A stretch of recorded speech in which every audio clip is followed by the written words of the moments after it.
Hi everybody, it's Gordon here again. Just out for a little bit of exercise that we're allowed at the moment.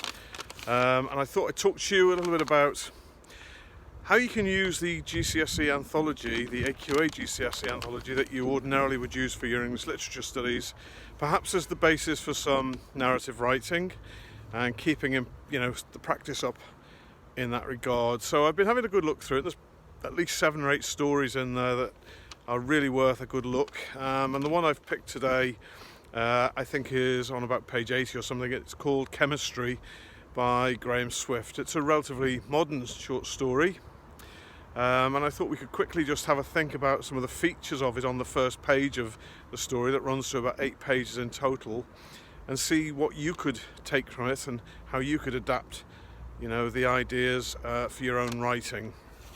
So as I say, it's called Chemistry and it's by Graham Swift.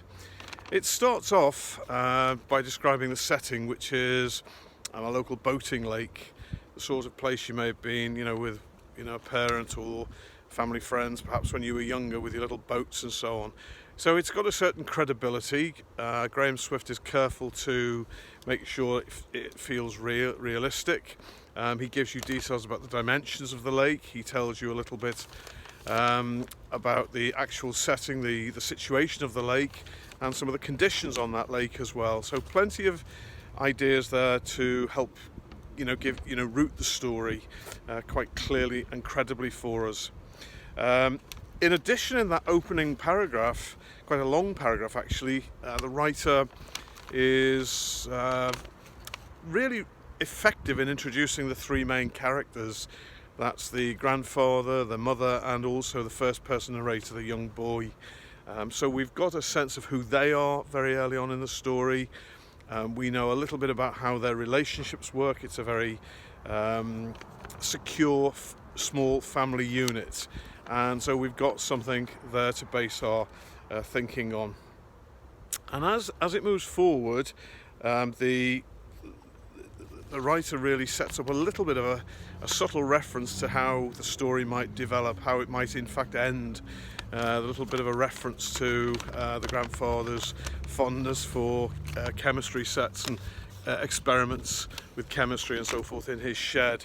But I'm going to leave that for you to find a little bit more about in due course. As it goes forward, the story obviously takes a little bit of a twist. There's a development point. We've got the introduction of the 4th character, who is a little bit like dropping a pebble into that lake. He effectively sends ripples and almost shockwaves out into the happy little family, the character of Ralph. And we watch one by one as each of the 3 existing characters come to terms with the arrival of this character and the impact he has on their individual relationships. So a very skillful use of a 4th character. Still only 3 to 4 main characters though, and of course with our main first person narrator leading the charge. The story moves forward, still on the first page of it, with some tension mounting critically between the grandfather and the new character Ralph, centered around the dinner table and the relationships that they all have. As a reader, you're gradually being drawn in and keen to know how this is all going to resolve itself for the family, for Ralph, the new person in the scenario, but of course the existing characters as well. The whole story at this stage, towards the end of the first page, is enhanced by some short, snappy dialogue that emphasises the tensions in the family unit as well. Now, I'm going to stop there because that's really just the first page of the short story. It runs, as I say, to about 7 or 8 pages. Now, on page 85, I think that's the 4th page into the story, we got the opening paragraph there that starts with the words, "Grandfather's shed was more than just a shed."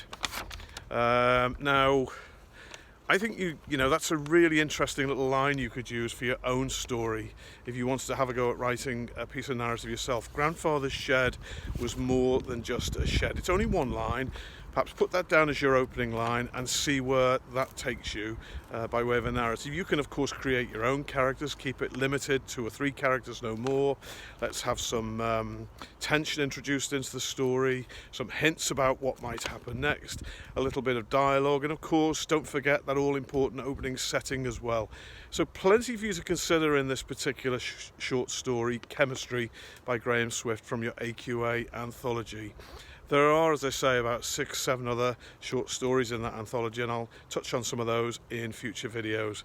But I hope that's been useful for you today. Do have a go, even if you only write perhaps an essay, a narrative essay plan, or if you perhaps write a couple of opening paragraphs, or even perhaps you feel like having a go at writing a full piece of narrative writing. See how you get on. Usual rules apply.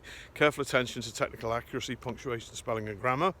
If you are interested in having a look at other ideas for creative writing, you can check out my book by Gordon Michael Sutton. It's on Amazon with free delivery, and it's called You Write It, Creative Writing for GCSE English Language.